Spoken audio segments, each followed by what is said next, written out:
What if I told you that one of the prettiest Renaissance fairs I've ever visited is also one of the most difficult to actually get to?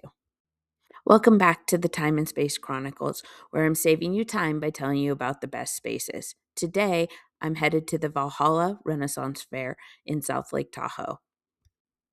And let me start by saying this: the location is gorgeous. You're in beautiful Lake Tahoe, surrounded by trees, mountains, and that incredible fresh mountain air.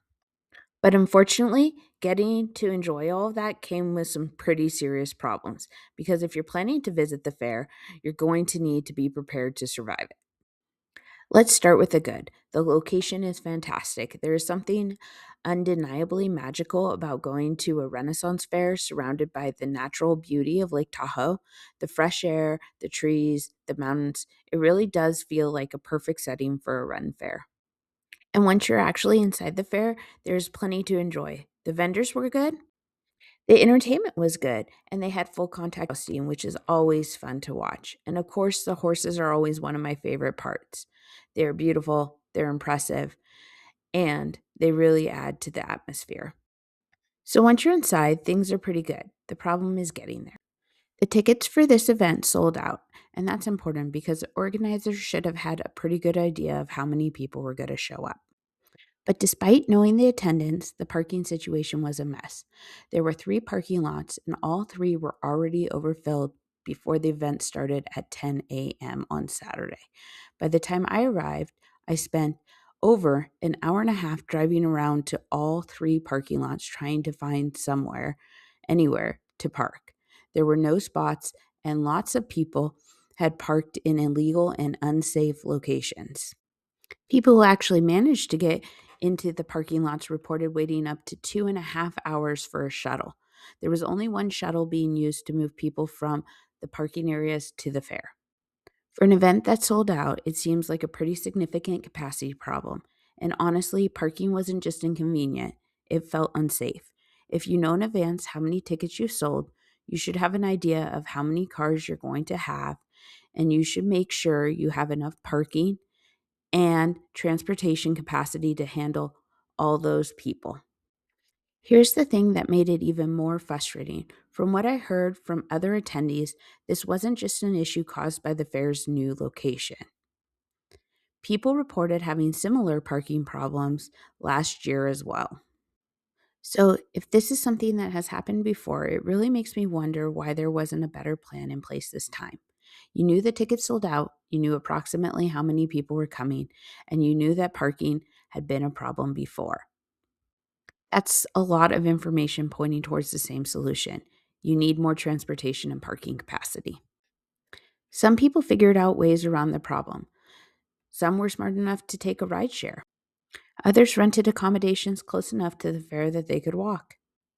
And then there was me. Eventually, I did something the fair specifically told people not to. I parked in the neighborhood. And judging by the number of other people doing the exact same thing, I definitely wasn't the only one. Now, I'm not recommending that you ignore parking restrictions or inconvenience local residents.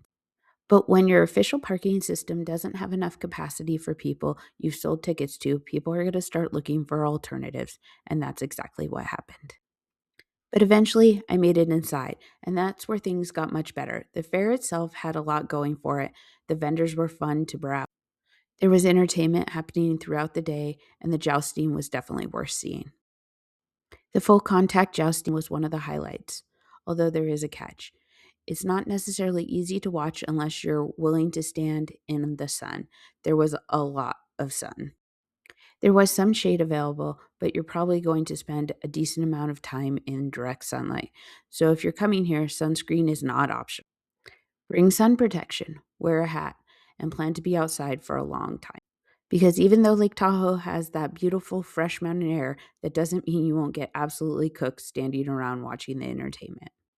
And then we get to the food. Hopefully, you didn't want food at the fair because the food lines were insane. We're talking lines that appeared to be over an hour with people standing in direct sun. And this creates a bit of a problem because the fair tells you not to bring outside food or drink. But here's where things get interesting. They weren't really checking. So here's my survival tip: bring the food you actually want to eat. I know it's technically breaking the fair rules, But if you're going to spend hours at an outdoor event in the sun, the food lines are going to take up to an hour. I'd rather have food with me than spend half the day standing in a line. There were also some other things that surprised me about the entrance process.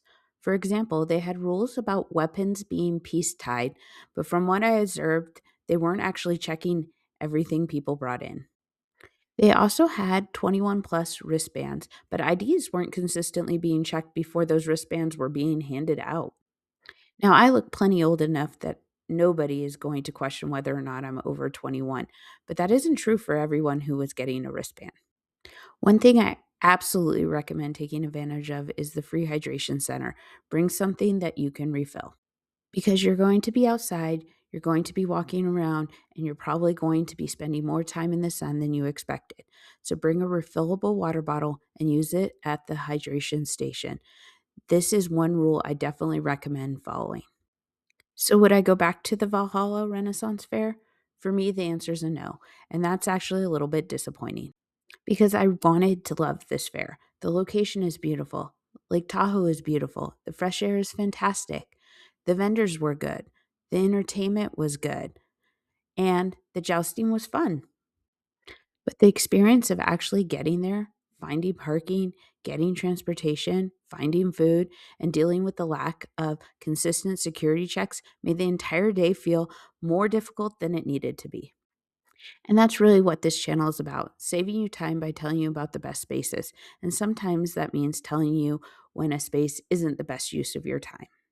If you decide to go to the Valhalla Renaissance Fair, here's what I recommend. Number one, buy your ticket ahead of time. The event sells out, so don't assume you can just show up and buy a ticket. Number two, figure out transportation before you arrive. If you can stay close enough to walk, that's probably ideal. Otherwise, consider a rideshare rather than relying on the event's parking and shuttle system. Number three, bring sunscreen and serious sun protection hat, sunscreen, sunglasses, whatever you need. You're probably going to spend a lot of time in the sun. Number four, bring something you can refill with water. There is a free hydration center, so take advantage of it. And number five, bring the food you need for the day.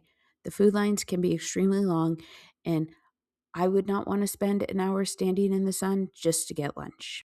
If what you were really looking for is a fun Renaissance Fair experience, rather than specifically going to a Ren Fair in Lake Tahoe, I would recommend checking out the Northern California Renaissance Fair at Casa de Fruta instead.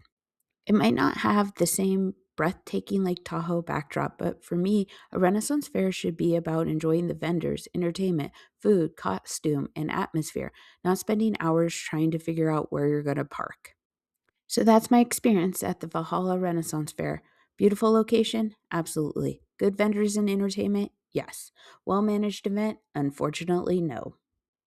And if I have to spend more time figuring out how to survive an event than enjoying it, that's probably not an event I'm going to go back to. But that's why I'm here, because the Time and Space Chronicles is all about saving you time by telling you about the best spaces. If this video helped you decide whether Valhalla is worth the trip, hit the like button, subscribe, and let me know in the comments. Have you been to the Valhalla Renaissance Fair? And if you went last year, was the parking situation any better? Until next time, I'll see you in the next space.